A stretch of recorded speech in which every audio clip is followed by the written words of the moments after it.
Hello everyone. तो आज की इस वीडियो में हम डिस्कस करेंगे स्लीप एपनिया के बारे में और डेंटिस्ट का क्या रोल है स्लीप एपनिया को ट्रीट करने में। तो आइए सबसे पहले बात करते हैं स्लीप एपनिया के बारे में। स्लीप एपनिया क्या होता है? स्लीप एपनिया एक बहुत ही कॉमन कंडीशन है जो कि लोगों को नहीं पता होती है, जो कि क्रूशियली एसोसिएटेड है हमारे खर्राटों से, जिसे स्नोरिंग कहा जाता है। और इसमें एक ब्रीदिंग डिसऑर्डर है। इसमें रात को सोते टाइम इंसान को सांस लेने में प्रॉब्लम होगी, उसके सांस लेने में ब्लॉकेज होगी। अब ये ब्लॉकेज कैसे होती है? हमारे थ्रोट लेवल पे फैट डिपोजिशन की वजह से होती है। तो ये fat deposition mostly obese patients में देखा जाता है, और जबकि इसके और भी कारण हो सकते हैं। तो अब इस फैट डिपोजिशन की वजह से ब्लॉकेज हो जाती है, जिसकी वजह से हमारे रात को सोते टाइम ऑक्सीजन सैचुरेशन लेवल में फॉल आ जाता है और पेशेंट को सांस लेने में तकलीफ़ होती है। अब स्लीप एपनिया की एक फॉर्म है जिसे बोला जाता है ऑब्स्ट्रक्टिव स्लीप एपनिया। अब ऑब्स्ट्रक्टिव स्लीप एपनिया क्या है? जब हम सोते हैं रात को तो हमारा हमारी जो बॉडी की मसल्स हैं वो सब रिलैक्स हो जाती हैं, तो ऑटोमेटिकली हमारी जो थ्रोट की मसल्स है वो भी रिलैक्स हो जाती हैं। तो जिसकी वजह से जो कि ओबीस पेशेंट्स होते हैं जिनमें फ़ैट डिपोजिशन होती है, या जो हार्ट पेशेंट्स होते हैं जिनमें फ्लूइड रिटेंशन होती है हमारे थ्रोट एरिया के अराउंड, उनमें क्या होता है कि जो थ्रोट का डायामीटर होता है वो रिड्यूस हो जाता है। तो जिसकी वजह से जब वो रात को सांस लेते हैं तो जो सांस है वो हमारे थ्रोट से हमारे लंग्स में नीचे नहीं जा पाती है, जिसकी वजह से उनको सांस लेने में तकलीफ़ हो जाती है। तो अगर उनको माइल्ड ऑब्स्ट्रक्शन है तो उन्हें पता ही नहीं चलेगा, वो रात को खर्राटे लेंगे और उनका जो ऑक्सीजन लेवल है वो नॉर्मल रहेगा।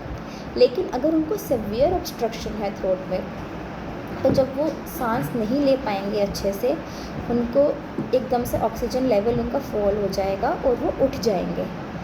तो ये स्लीप एपनिया के क्या कारण है? सबसे पहला और सबसे मोस्ट कॉमन कारण है इसका ओबेसिटी।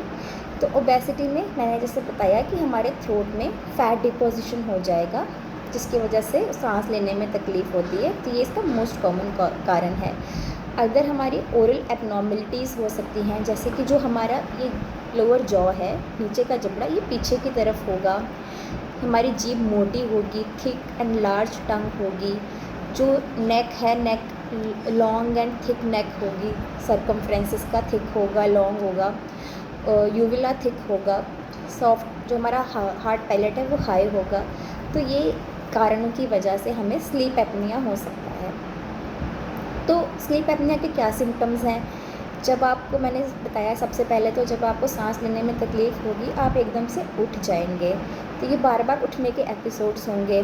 फिर जिसकी वजह से डे टाइम स्लीपीनेस होगी, आपको ड्राई माउथ होगा। जब आप सुबह उठेंगे तो आपको हेडेक्स होंगी, मॉर्निंग हेडेक्स कॉमन है इसमें। तो ये इसके सिम्टम्स हैं। तो अगर इसको ट्रीट नहीं किया जाए और अनट्रीटेड छोड़ दिया जाए तो इसके काफ़ी सीरियस कंडीशंस कॉन्सिक्वेंसेस हो सकते हैं, जैसे कि heart disease, stroke, hypertension, diabetes, depression. Patient को स्ट्रेस होगा, वो डिप्रेशन में जा सकता है। तो ये इसके सीरियस कॉन्सिक्वेंसेस हो सकते हैं। तो इसके ट्रीटमेंट के लिए आपको पहले अपने फिजिशियन के पास जाना है, उसके साथ आपको डिस्कस करना है कि आपको ये प्रॉब्लम्स हो रही हैं। वो उसमें आपको रिकमेंड करते हैं पैप थेरेपी, जो कि एक पॉजिटिव एयरवे प्रेशर थेरेपी होती है। तो वो आपको जानकारी आपके फिजिशियन आपको देंगे। अब डेंटिस्ट का क्या रोल है इसमें? जब आप डेंटिस्ट के पास जाते हैं तो सबसे पहले डेंटिस्ट आपके ओरोफेशियल एबनॉर्मेलिटीज़ को ट्रीट करते हैं। जैसे कि मैंने आपको बताया कि इसमें आपकी ओरल एबनॉर्मेलिटीज़ होती हैं, जैसे आपका जो जॉ है लोअर, ये पीछे की तरफ होता है, लार्ज एंड थिक टंग होती है। तो ये यूविला थिक, इनको चीज़ों को ट्रीट किया जाता है। जो टॉन्सिल्स होंगे इनको ट्रीट किया जाता है ताकि आपको सांस लेने में प्रॉब्लम ना हो। तो इसमें क्या करते हैं आपके डेंटिस्ट, आपको एक ओरल डिवाइस देते हैं जो कि कस्टम मेड डिवाइस होता है, और ये बहुत ही अफेक्टिव थेरेप्यूटिक थेरेपी है। इसमें क्या है कि इस डिवाइस को बोला जाता है मैंडिबुलर एडवांसमेंट डिवाइस। ये डिवाइस हम आपको बना के देंगे। आपको बोला जाएगा कि आपने ये ओरल डिवाइस रात को सोते टाइम अपने मुंह में लगाना है। तो ये डिवाइस हेल्प करेगा, आपके जो लोअर जॉ है उसको मूव करेगा आगे की तरफ, आपके टंग सॉफ्ट पैलेट को आगे की तरफ मूव करेगा, जिससे जब आप रात को सोते हैं तो आपके टंग कोलैप्स नहीं होगी पीछे की तरफ और आपका एयरवे ऑब्स्ट्रक्ट नहीं होगा, आपको सांस लेने में प्रॉब्लम नहीं आएगी। ये एक्सपैंड करेगा, आपके जॉ को मूव करेगा, जिसकी वजह से आपको प्रॉब्लम नहीं होगी। जब आप सोएंगे तो आपका जो एयरवे है वो एयरवे क्लियर रहेगा, सांस लेने में तकलीफ़ नहीं होती है। तो जब आप माउथ ब्रीदिंग भी नहीं होगी इसकी वजह से, तो जब आप सो के उठेंगे तो ड्राई माउथ की प्रॉब्लम भी नहीं होती है। इसके अलावा और सर्जरीज़ की जा सकती हैं, जैसे कि मैक्सिला मैंडिबुलर एडवांसमेंट सर्जरीज़ की जा सकती हैं, ट्रैकियोस्टमी की जा सकती है। तो ये इसके ट्रीटमेंट हैं। Thank you.